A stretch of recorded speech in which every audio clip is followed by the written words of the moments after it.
لیکن چونکہ ہمارے اس صوبے کے لوگوں نے بہت بڑی قربانیاں دی، سوات سے لے کر وزیرستان تک انہوں نے جس طریقے سے اپنے ہی ملک میں ہجرت کی، اپنے گھر چھوڑے اور سال ہا سال تک وہ پورے ملک میں در بدر پھرتے رہے۔ آپ جانتے ہیں ہمارا اپنا ایک کلچر ہے، قبائلی کلچر، جہاں کی ہماری مائیں بہنیں اپنے ایک محدود ماحول میں حیا اور عزت کی زندگی گزارتی ہیں، ان کو صحراؤں میں لانے پہ مجبور کر دیا گیا، ان کو بازاروں میں بھیک مانگنے پہ مجبور کر دیا گیا، ان کی عزت نفس کو پامال کیا گیا، ان کی چادر و چلمن کو تار تار کر دیا گیا، اور جوانوں پہ جو گزری ان کی تعلیم تباہ، ان کا مستقبل تباہ، اور اب تباہال فاٹا جب لوگ واپس جاتے ہیں تو ان کے پاس گھر نہیں، آپریشنوں میں ان کی دیہاتوں کی دیہاتیں تباہ ہو چکی ہیں۔ قبائلی عمائدین اور زعماء اس میں شریک ہوئے، ہر چند کے اس جرگے کے ایجنڈے پہ کوئی عزم استحکام آپریشن یا اس قسم کی بات نہیں تھی، کیونکہ یہ اس اعلان سے پہلے بلایا گیا تھا، لیکن ظاہر ہے جی کہ پھر ان کے سامنے بھی کرنٹ ایشو یہی تھا، تو اس حوالے سے بڑی صراحت کے ساتھ واٹا کے تمام ایجنسیوں یا آج آپ اس کو اضلاع کہیں، انہوں نے بالاتفاق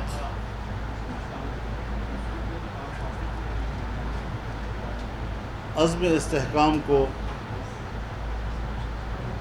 عدم استحکام قرار دیا اور اس پر عدم اعتماد کا اظہار کیا، اس لیے نہیں کہ وہ امن نہیں چاہتا۔ امن کے حوالے سے صورتحال اس وقت بہت گھمبیر ہے، مسلح گروپوں سے وابستہ لوگ ماضی کے مقابلے میں کئی گنا زیادہ علاقوں میں پھیل چکے ہیں، یہاں تک کہ وہ اب ٹریفک بھی کنٹرول کر رہے ہیں، کئی گھنٹے ناکے لگاتے ہیں، مسافروں سے ٹول وصول کرتے ہیں، اور مغرب کے بعد ہمارے جنوبی علاقوں میں تو جنوبی اضلاع میں پولیس جو ہے وہ اپنے اپنے تھانوں میں محصور ہو کے رہ جاتی ہے، اور ان کو اجازت نہیں ہے کہ وہ تھانوں سے باہر سڑکوں پر ڈیوٹیاں دے سکیں۔ لیکن چونکہ ہمارے اس صوبے کے لوگوں نے بہت بڑی قربانیاں دی، سوات سے لے کر وزیرستان تک انہوں نے جس طریقے سے اپنے ہی ملک میں ہجرت کی، اپنے گھر چھوڑے اور سال ہا سال تک وہ پورے ملک میں در بدر پھرتے رہے۔ آپ جانتے ہیں ہمارا اپنا ایک کلچر ہے، قبائلی کلچر، جہاں کی ہماری مائیں بہنیں اپنے ایک محدود ماحول میں حیا اور عزت کی زندگی گزارتی ہیں، ان کو صحراؤں میں لانے پہ مجبور کر دیا گیا، ان کو بازاروں میں بھیک مانگنے پہ مجبور کر دیا گیا، ان کی عزت نفس کو پامال کیا گیا، ان کی چادر و چلمن کو تار تار کر دیا گیا، اور جوانوں پہ جو گزری، ان کی تعلیم تباہ، ان کا مستقبل تباہ، اور اب تباہال فاٹا جب لوگ واپس جاتے ہیں تو ان کے پاس گھر نہیں، آپریشنوں میں ان کی دیہاتوں کی دیہاتیں تباہ ہو چکی ہیں۔ میرے پاس کچھ وفود آئے جن کو سال 1.5 پہلے اگر پورا مکان تباہ ہوا ہے تو 4 لاکھ روپے، اور اگر جزوی طور پر ہے تو 1,60,000 روپے، وہ بھی پیسے نہیں دیے گئے، ٹوکن دیا گیا۔ آج تک اس ٹوکن پر ان کو پیسے نہیں وصول ہوئے۔ اب آپ بتائیں کہ کیا ایک مکمل مکان آج کے دور میں 4 لاکھ سے تعمیر ہو سکتا ہے؟ 4 لاکھ سے تو شاید ایک غسل خانہ بھی تعمیر نہ ہو سکے۔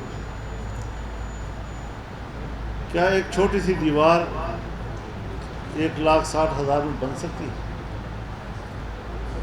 اس طریقے سے فاٹا کے عوام کا معاشی قتل بھی کیا گیا، عزت نفس کا قتل بھی کیا گیا،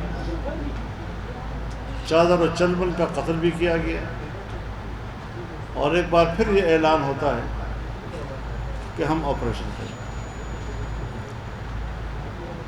ہمیں کم از کم یہ تو بتایا جائے کہ ایک دفعہ باڑ لگایا گیا، آہنی باڑ، تاکہ کوئی پاکستان سے افغانستان نہ جا سکے اور وہاں سے کوئی ادھر نہ آ سکے۔ پھر کس طرح 20-30 ہزار لوگ ہمارے ادھر گئے۔ اب بڑے فخر سے کہا جا رہا ہے کہ ہم نے وہ باڑ اکھاڑ پھینک دی۔ باڑ بنانا بھی ملکی مفاد تھا، اکھاڑنا بھی ملکی مفاد۔ اب اس سے کہیں زیادہ طاقتور ہو کر وہاں سے لوگ ادھر آئے، بجائے اس کے کہ ہم ایک ذمہ دار ریاست کا ثبوت دیتے، ہم نے ہر فیصلہ اشتعال کی بنیاد پر کیا۔ ہم نے جذباتی اور فوری رد عمل کے انداز میں بات کی۔ کبھی بھی ریاستوں کے معاملات وہ نہ اجرت سے طے ہوتے ہیں، نہ جذباتی انداز کے ساتھ طے ہوتے ہیں، نہ دھمکیوں کے ساتھ طے ہوتے ہیں۔ اس کا نتیجہ صرف 2 ریاستوں کے درمیان تعلقات کی خرابی کے علاوہ کچھ نہیں نکلتا۔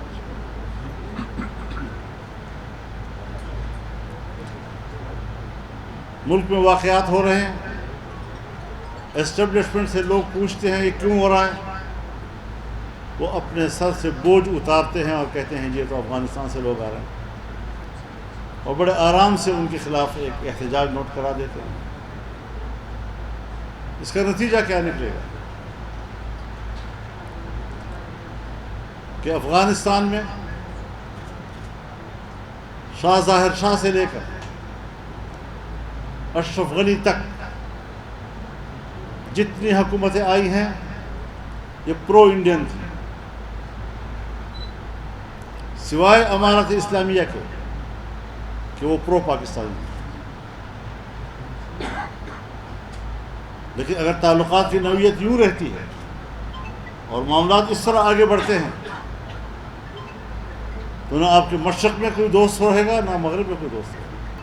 اگر ایران کی طرف سے دراندازی ہوتی ہے پھر آپ بھی دراندازی جواب میں کر لیتے ہیں، 1 ہفتے کے اندر اندر معاملات طے ہو جاتے ہیں۔ یہ رویہ افغانستان کے ساتھ کیوں نہیں؟ تو پھر ہمیں سمجھنا چاہیے کہ افغانستان بین الاقوامی ایجنڈے کی زد میں ہے،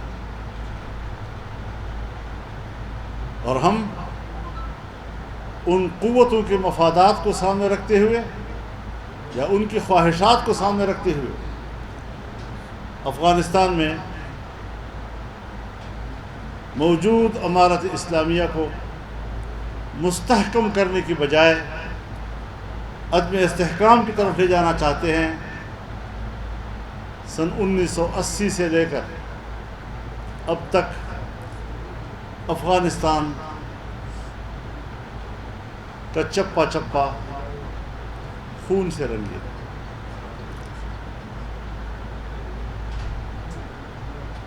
ایک ایک دیوار، ایک ایک حویلی وہ آج منہدم ہو چکی ہے. اس تباہ و برباد افغانستان کی تعمیر پاکستان کے لوگ بھی سمجھتے تھے اور افغانستان کے لوگ بھی اس امید میں تھے کہ اس کی تعمیر میں پاکستان تعاون کرے. پاکستان نے بھی کہا افغانستان کا استحکام ہمارے فائدے میں ہے، اور انہوں نے بھی کہا پاکستان کا استحکام ہمارے فائدے میں. اتنی بڑی امیدیں جو دونوں ریاستوں اور ان کے عوام نے ایک دوسرے کے ساتھ وابستہ کی تھی، کس قیمت پر خاکستر کی جا رہی ہے. اور چونکہ میں خود گواہ ہوں اور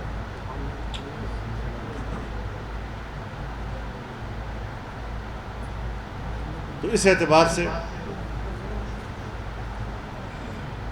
آج فاٹا کے جرگے نے اس سارے صورتحال پر بحث کی، اس پر اپنے عدم اطمینان کا اظہار کیا. اور چند روز پہلے جو ہمارے وزیرستان کے جنوبی وزیرستان کے امیر مولانا مرزا جان صاحب شہید ہوئے تھے، اور اس کے علاوہ دوسرے شہداء، ان کے لیے خراج عقیدت کا اظہار کیا گیا،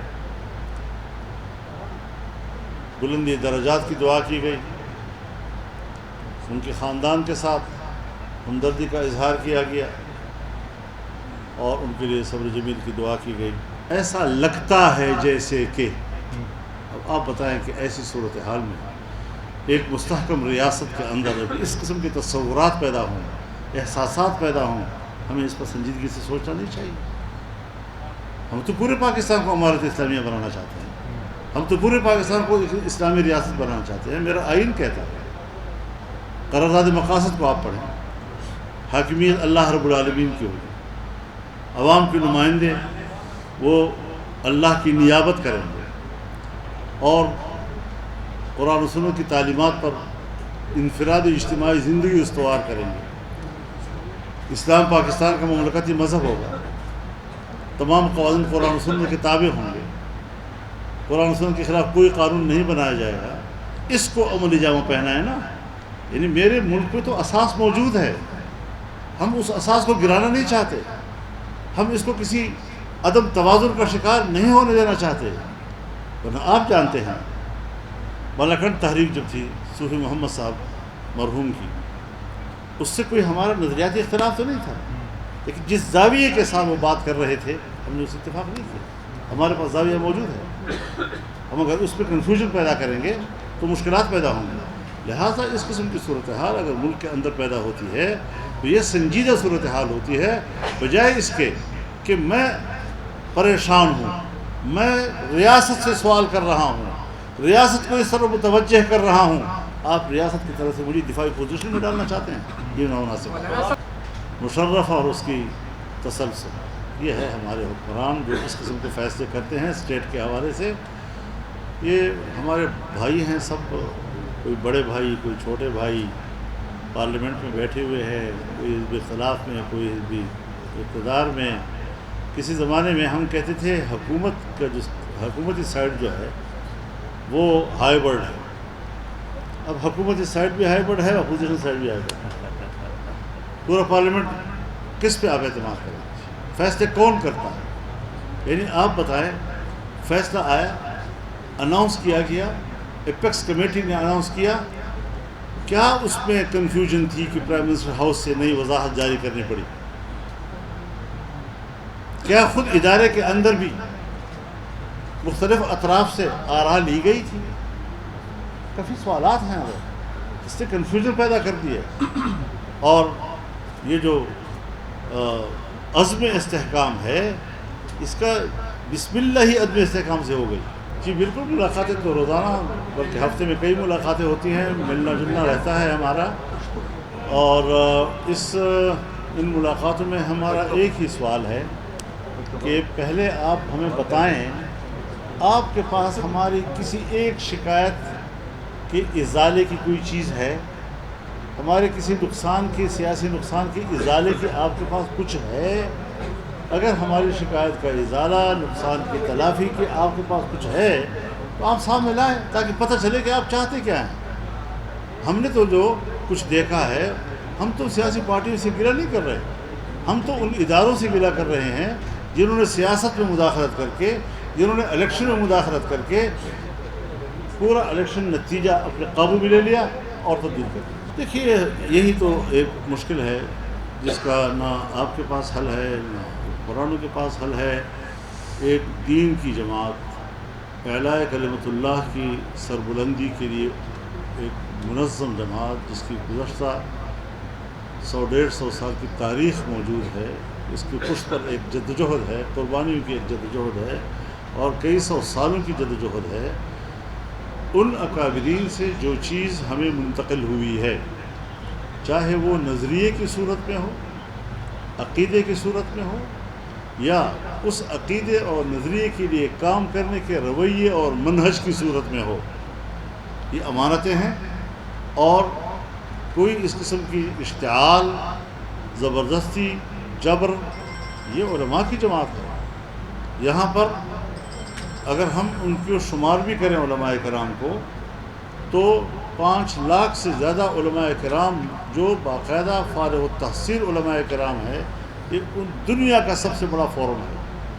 تو پھر کون ہوتا ہے جو کہیں دیوار کے پیچھے 2-4 آدمی بیٹھ کر، ایک پہاڑ کے پیچھے، وہ ہمیں اتنے بڑے علماء کی جماعت کی رائے کو اور فکر کو، اس کو فتوے لگائیں اور ہمیں واجب القتل کہیں؟ تو کسی مسلمان کو، ایمان والے کو، جس کے قلب میں ایمان کا نور ہے، اور آپ نے اس کو کافر کہہ دیا تو وہ واپس لوٹتا ہے اسی کی طرف۔ ہم نے 2010 میں جو سوات میں آپریشن شروع کر رہے تھے، اس پر بھی کہا تھا کہ جو آپ کا طریقہ کار ہے اس کا ہم مطمئن نہیں پوچھا انہوں نے کہ وہ کر دیا، الٹا ہمیں کہنے لگے کہ آپ تو دہشت گردوں کو سپورٹ دے رہے ہیں۔ پھر اس کے بعد مسلم لیگ نواز شریف کی حکومت تھی، انہوں نے انضمام کا فیصلہ کیا۔ ہم نے کہا فاٹا انضمام غلط کر رہے ہیں، آپ کو آپ تیاری نہیں ہے، آپ کے پاس وہ نظام اور وہ میکینزم ہی نہیں ہے اس کے لیے۔ اور انہوں نے کہا جی کہ ہم ٹھیک کر رہے ہیں، کر لیا۔ اب جب کر لیا تو فاٹا کے علاقوں کو سیٹل کے علاقوں کے برابر لانا اور سیٹل کے لوگوں کے معیار زندگی کے برابر ان کی معیار زندگی کو بلند کرنا، اور وہاں کا انفراسٹرکچر، روڈوں کی صورت میں، بجلی کی صورت میں، اسکول، کالجز، یونیورسٹیوں کی صورت میں، ہسپتالوں، بڑے ہسپتالوں کی صورت میں، ایک بڑا نیٹ ورک وہاں پر انہوں نے لوگوں سے کہا کہ ہم ہر سال 100 ارب روپے ان کو دیں گے اور 10 سال تک دیں گے، یعنی 1000 ارب۔ آج 7 سال مکمل ہو گئے ہیں، مجھے کوئی بتا سکتا ہے کہ 1 ارب پورے ہو گئے ہوں اور ان کو اس وعدے کے مطابق 7 سال کے بعد جب 700 ارب ہونا چاہیے تھا، تو کیسے چلے گا یہ؟ کیسے وہ اس کو ترقی کریں گے؟ وہاں پر آج بھی گورنمنٹ کے پاس لینڈ ریکارڈ نہیں ہے۔ جب لینڈ ریکارڈ نہیں ہے، آباء و اجداد سے ان کی ملکیتیں آ رہی ہیں، قوم کی زمین ہے،